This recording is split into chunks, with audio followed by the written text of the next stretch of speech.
The late summer sun hung low over the western horizon, bathing the plains in a golden glow. Dust rose with every step of Eli Carver's boots as he led his tired horse toward the patch of land he had recently claimed for himself.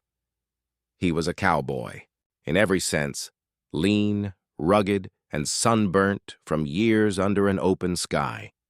The ranch he was trying to build was small, hardly more than a rough barn and a half-finished corral. Yet to Eli, it was a chance at stability after years of drifting from cattle drives and gunfights he'd rather forget. That evening, while riding, out near the edge of his land to check a water source, he caught sight of movement among the cottonwoods. His hand instinctively brushed the grip of his revolver, but he stopped when he realized what he was seeing. A woman emerged from the trees, but not just any woman. She was unlike anyone Eli had ever encountered. Her frame was tall, unnaturally tall, taller than any man he'd met. Her shadow long and commanding even in the fading light. She was Apache, dressed in traditional garments decorated with beadwork that caught the sunset's glow. Her long black hair fell over her shoulders like a midnight river, and her dark eyes fixed on him with an intensity that made him feel suddenly small. Eli had faced outlaws, storms, and stampedes. Yet this woman's presence unsettled him in a way nothing else had. Still, a cowboy learned early that fear could never be shown, not in front of strangers. So he did what he always did when nerves struck. He cracked a joke. He tipped his hat and smiled with forced ease. "Well now, ma'am," he drawled, his voice steady, though his stomach wasn't. "You're taller than my barn." The words hung in the air like a stone thrown into still water. For a heartbeat, Eli expected her to laugh, or at least smile. Humor had always been his shield, and he thought perhaps a little charm would soften the strange tension between them. But the woman did not laugh. Her expression did not change. She simply stared at him, her eyes dark pools reflecting the fading sky. There was no anger in her gaze, but neither was there amusement. Instead, there was something heavier, something that carried weight Eli could not understand. The silence stretched on. Eli cleared his throat, suddenly aware of how foolish his words had sounded. He wanted to backtrack, to explain he'd meant no harm, but before he could, the woman turned. With a quiet grace, she walked back into the shadows of the trees, her figure blending into the land as if she had never been there at all. Eli sat frozen in his saddle for a long moment, staring after her. His horse shifted uneasily beneath him, sensing his tension. Finally, Eli muttered under his breath, "Well, Carver, you done it again. Put your foot in your mouth with a lady." He chuckled at his own foolishness, though the sound rang hollow in his ears. As he rode back toward his barn, the unease lingered. There was something about the woman's silence, the way she had looked at him, that refused to leave his mind. He replayed his words again and again. "You're taller than my barn," and winced. He hadn't meant disrespect, but what if she had taken it that way? When he reached his ranch, the barn stood in the dim light, its rough-hewn frame small and unimpressive. He looked at it, then at the dark horizon where she had vanished. A strange thought crossed his mind, unbidden. What if she really had been taller than the barn? Shaking his head, Eli tied off his horse and tried to laugh it away. Folks around town had always whispered about odd things in the desert, spirits, curses, even the stories of giants that roamed the mountains long before settlers came. He'd never believed in such tales, chalking them up to superstition and whiskey talk. Still, as he sat outside the barn, watching the stars appear one by one, Eli couldn't shake the feeling that he'd stepped into something he didn't understand. The desert night carried a stillness unlike any other. The coyotes yipped in the distance, the crickets sang their chorus, and the wind whistled softly through the grass. Yet beneath it all, Eli swore he felt another rhythm, something heavier, like footsteps in the earth, far away but coming closer. He told himself it was just his imagination, stirred up by the strange encounter. But when he finally laid down to sleep on his cot, the woman's gaze lingered in his mind's eye. She had looked at him as though she knew more about him than he knew about himself. And though he could not explain why, Eli Carver had the unsettling sense that his joke, his foolish little words spoken out of nervousness, had set something into motion, something he could not stop. The morning sun broke over the plains with a fierce brightness, washing away the uneasy shadows of the night. Eli Carver rose early, as cowboys do, tending to his horse and checking the fences. Yet even as he worked, his thoughts drifted back to the woman he had met near the cottonwoods. Every sound in the desert seemed sharper than usual. The creak of his barn door, the rustle of grass in the wind, even the far-off call of a hawk, all reminded him of her silent, towering presence. He shook his head, muttering, "You're letting your nerves get the better of you, Eli." But the truth was harder to ignore. He hadn't just seen any woman. He'd seen something different. By midday, Eli rode into town for supplies. The small frontier settlement wasn't much, a handful of shops, a saloon, a blacksmith, and a dusty main street that never seemed to escape the wind. As Eli tied off his horse outside the general store, he noticed the way a few locals eyed him. Folks here had a way of knowing when something was out of place. Inside the store, as he bartered for flour and coffee, old Mr. Reeves, the shopkeeper, leaned on the counter with his usual sly grin. "You've been settling in all right out on that patch of land?" Reeves asked, his voice carrying the weight of idle curiosity. "'Bout as well as a man can," Eli replied. "Barns half built, fences don't hold worth a damn, and the cattle seem to know it." Reeves chuckled, but then his tone shifted. "You ride out near the cottonwoods yesterday?" Eli froze for just a fraction of a second before answering casually, "I might have. Why do you ask?" The old man's eyes narrowed. "Folks say there are things out there. Things better left alone." "You hear the stories, don't you?" Eli tried to wave him off. "I've heard plenty of campfire tales. Spirits in the desert, shadows in the mountains. Just stories." Reeves leaned in closer, lowering his voice.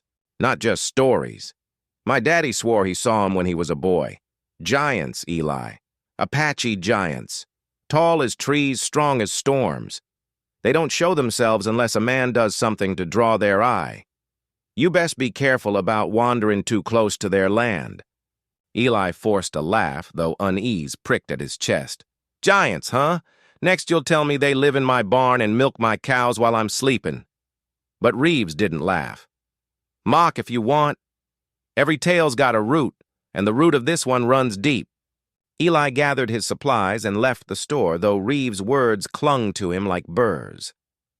Giants. He had heard whispers before, even from other cowboys on long drives.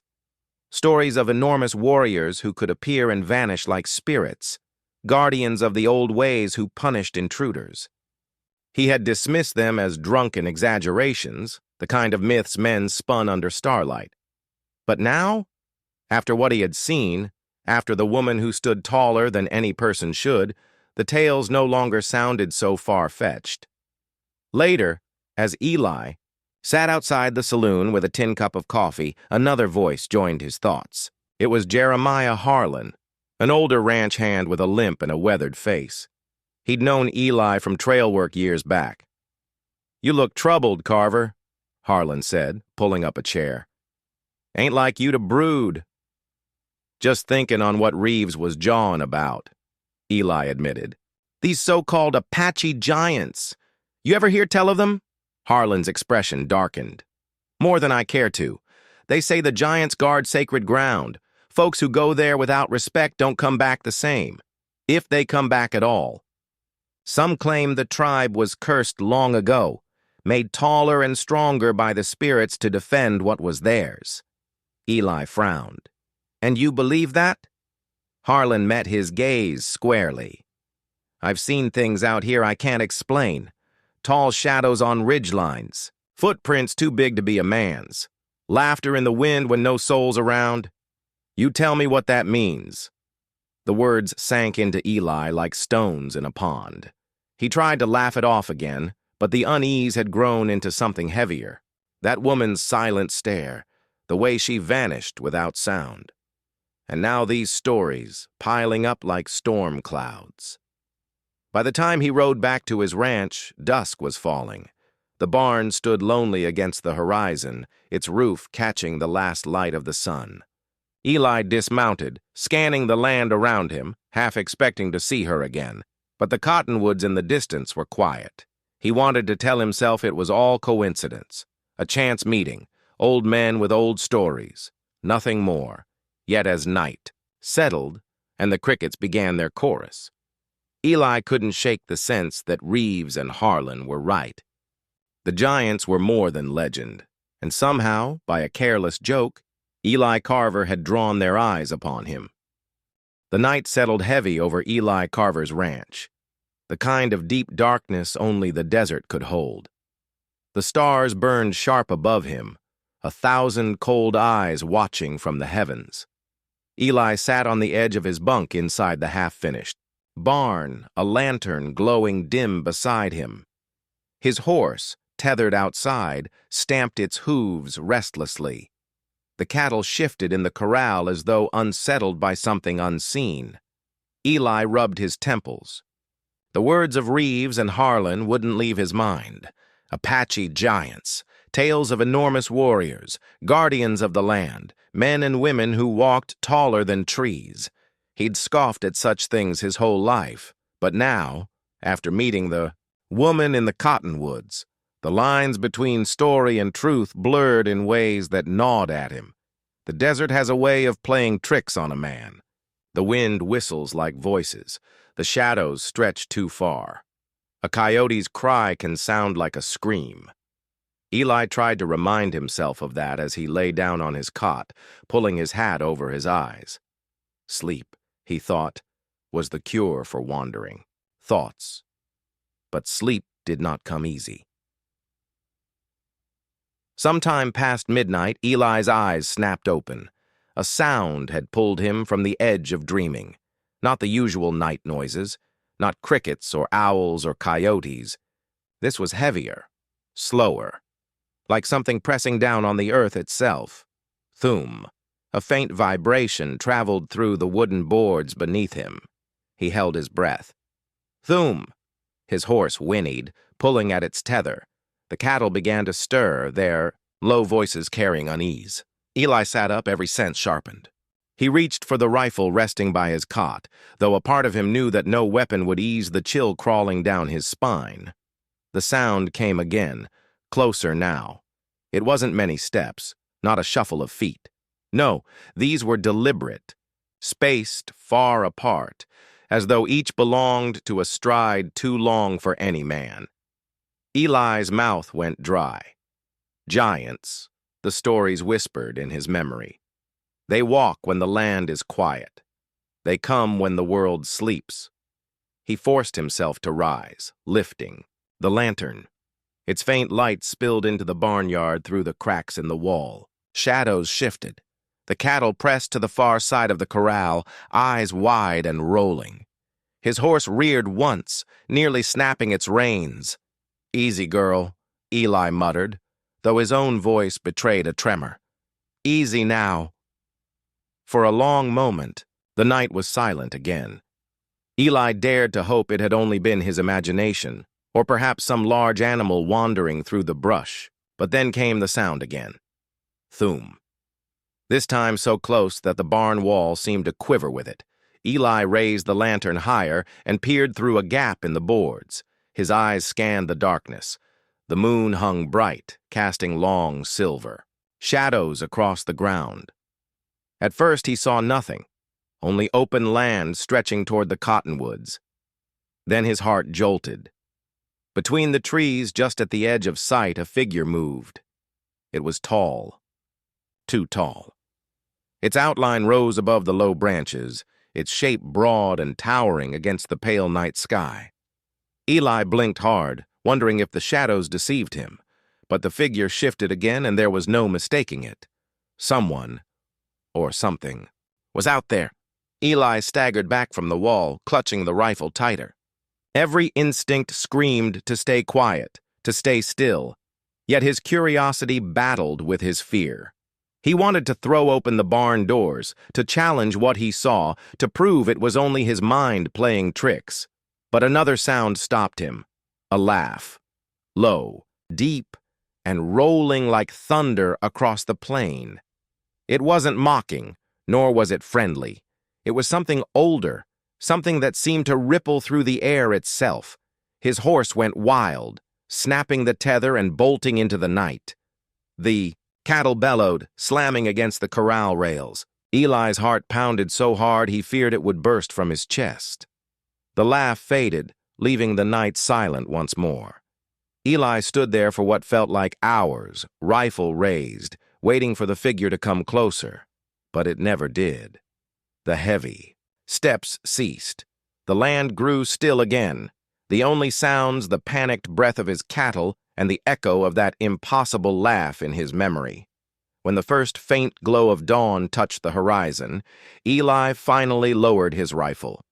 His body ached from tension, his palms slick with sweat. He stepped outside, scanning the ground.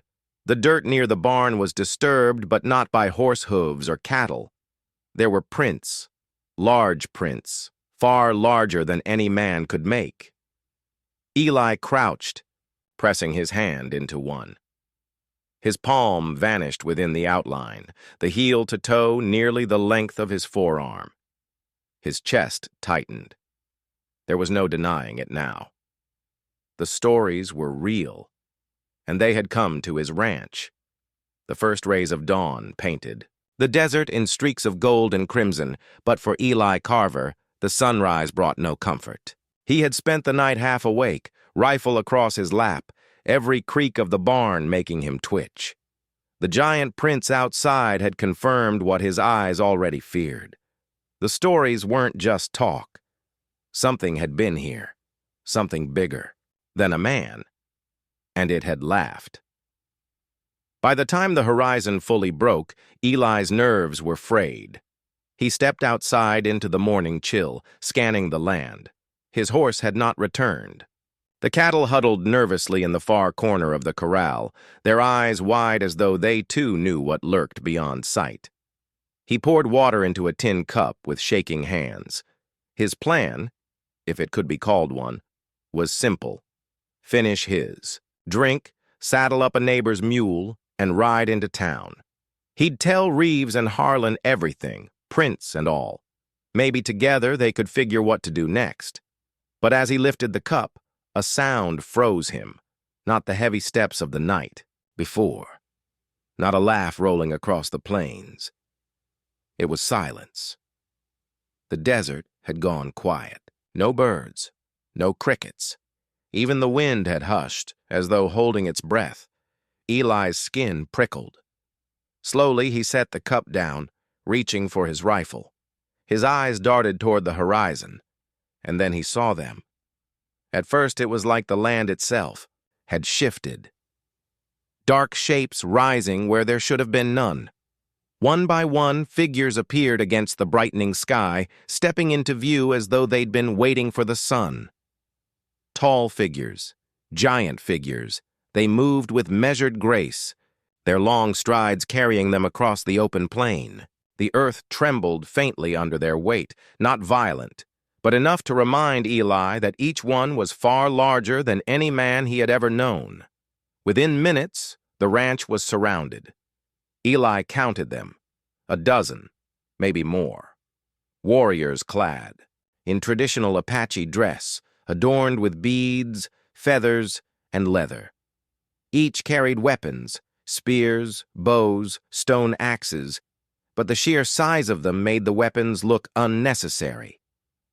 Their shadows fell across his land like an army of living mountains. At the head of the gathering stood her, the woman from the cottonwoods. Her long black hair flowed over her shoulders, her posture proud, her eyes locked on Eli. She stood taller than all the others, her frame casting a shadow across his barn. For a moment, Eli couldn't breathe.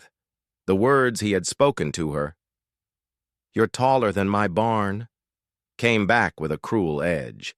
He hadn't realized how true they had been. The giants stopped in unison. Not one advanced, but their silence weighed heavier than any charge. Eli felt as though the entire desert was watching, judging. Swallowing hard, he raised his rifle halfway, then lowered it. What good was lead against people who could crush him with a single hand? He forced his voice steady, though it cracked. "On the edges! I don't want no trouble," he called, his words carried thin by the morning air. The woman stepped forward. The ground seemed to sigh under her weight. Her eyes never left his. When she spoke, her voice rolled like distant thunder. Deep, powerful, but controlled. "You spoke," she said simply. Eli blinked. "Spoke?" Her gaze narrowed. "Last night, at the cottonwoods, you spoke of your barn." His heart hammered. He remembered her silence, the way she hadn't laughed, hadn't even smiled. I didn't mean nothing by it. Just a joke is all." The circle of giants stirred. A few exchanged glances. Some looked at Eli with suspicion, others with something closer to curiosity. The woman lifted her chin.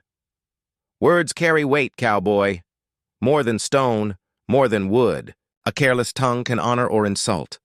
"Which did you mean?" Eli's throat went dry. He realized then that he wasn't being questioned by a woman alone. He was being judged by the entire tribe. His answer would decide his fate. He forced himself to hold her gaze. "Respect," he said. "That's what I meant. I'd never seen anyone stand so tall. Taller than any man, taller than my barn. I didn't mean it cruel, only that I was struck by you." A silence followed, the kind that stretched and stretched, threatening to break a man's courage. Finally, the woman spoke again. "We will see." She raised her hand, and the giants behind her shifted, lowering their weapons but not their stares. The circle around Eli loosened but did not break. It wasn't mercy, not yet. It was a pause. Eli's breath came heavy, his palms slick with sweat. He realized with stark clarity that he was no longer master of his land. He was a guest, perhaps even a prisoner, of something far older, far larger, and far more powerful than he had ever imagined. The Apache giants had surrounded his ranch, and now they waited to see what kind of man he truly was. Eli Carver had never felt so small in his life. The circle of giants loomed around him, their faces unreadable, their eyes sharp as hawks. The woman at their front stood like a mountain rooted in the earth, every line of her body speaking of strength and authority. The rifle in Eli's hands suddenly felt ridiculous, a toy against beings who could crush him underfoot. The silence dragged on until Eli could no longer bear it. He shifted uneasily, his voice breaking the still morning. "Air!" "Look," he said, his tone half pleading, half defiant. "I don't mean any disrespect. I came here to work the land, same as any man. My words last night, they weren't meant to challenge you." The woman raised a hand, and her tribe stirred as though the desert itself had shifted. When she spoke, her words rolled steady and deep. "In our tongue," she said, "to compare a person's height to a house or a barn is no small matter. It is to weigh them against shelter, against strength, against the place where life is kept safe. It is a challenge, or an honor, depending on the heart of the one who speaks it." Eli's stomach dropped. He remembered her look the night before, the way she hadn't smiled, hadn't answered. To her, his joke had not been harmless. It had been a test. "And what did your heart mean, cowboy?" she asked, her gaze piercing him like a blade. Eli swallowed hard. He thought of lying, of saying something clever or smooth. But the eyes of the giants pinned him in place, and he knew lies would be as useless as his rifle. So he told the truth. "My heart meant awe. he admitted. His voice wavered, but he pushed on. I've seen men try to stand taller than they are. Outlaws, sheriffs, cattle barons, all of them fall short. But you, I'd never seen anyone like you before. I was nervous, so I made light of it. Foolish words, I know. But they came from respect, not mockery. A murmur rippled through the tribe. Some nodded, others frowned, weighing his words like gold dust. The woman stepped closer, her shadow falling fully over Eli. He forced himself not to step back. You speak with honesty, she said, her voice quieter now, though no less heavy. But words alone are not enough. Among our people, respect is proven. You will show your truth, not just speak it. Eli frowned. Show it? How? She turned, speaking briefly to the warriors behind her in Apache, her tone commanding yet calm. They moved with precision, spreading out, forming a half-circle around Eli and his barn. One giant stepped forward, carrying a spear longer than Eli's corral. He drove it into the ground, marking a spot in the dirt. The woman looked back at Eli. You will stand here, she said, and you will not move. We will decide if your heart is strong enough. Eli's chest tightened.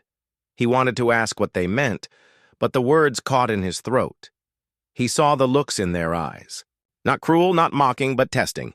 They wanted to see what kind of man stood before them. Slowly, Eli stepped to the mark, planting his boots in the dust. He gripped his rifle, though he knew it was no use. Sweat ran down his neck as he faced the circle. The woman gave a single nod, and then it began. One by one, the giants advanced, not with weapons raised, not in violence, but with sheer presence. Each step they took toward him sent tremors through the ground, each shadow falling over him like a storm cloud. They loomed close enough that he could see the patterns in their beadwork, the scars on their arms, the sharpness of their eyes. Eli's instincts screamed at him to run, to bolt for the horizon, but he remembered her words. You will stand here, and you will not move. So he stood. The first giant stopped only a few feet away, towering above him. Eli's legs shook, but he didn't step back. Another approached, then another, until 5 of them surrounded him, their immense figures blotting out the morning sun. His heart thundered like a war drum. His mouth was dry as dust. But still, he did not move. At last, the woman herself stepped forward. She was even taller up close, her presence pressing on him like a mountain leaning down. Her eyes searched his, not for fear, for truth. You did not run, she said finally, and you did not lie. She turned to her tribe and spoke in Apache. The words carried rhythm, authority, judgment. The warriors lowered their weapons. Some nodded in approval, others remained silent, but none moved against him. The woman faced Eli again. You have shown your heart, she said. We will not strike against you, but know this. Your place here is not given freely. You live under our eyes now. Every word, every step you take upon this land, the land of our ancestors, we will weigh it. Respect it and you will be safe. Disrespect it and not even your bones will remain. Eli let out a breath he hadn't realized he'd been holding. His hands trembled, but his voice managed a hoarse whisper. I understand. The giant stepped back, the circle loosening, but the woman lingered one heartbeat longer, her dark gaze steady on him. Then, like shadows at dusk, the Apache giants began to fade back into the desert, vanishing into the horizon as though the earth itself had swallowed them. Eli was left standing, alone in the dust, the prints of their enormous feet etched deep into the soil around him. And though the land was quiet again, he knew he would never truly be alone. For a long time after the giants vanished into the horizon, Eli Carver remained rooted in the dust, rifle hanging limply in his hands. The morning sun climbed higher, chasing away the cool of dawn. Yet he felt no warmth.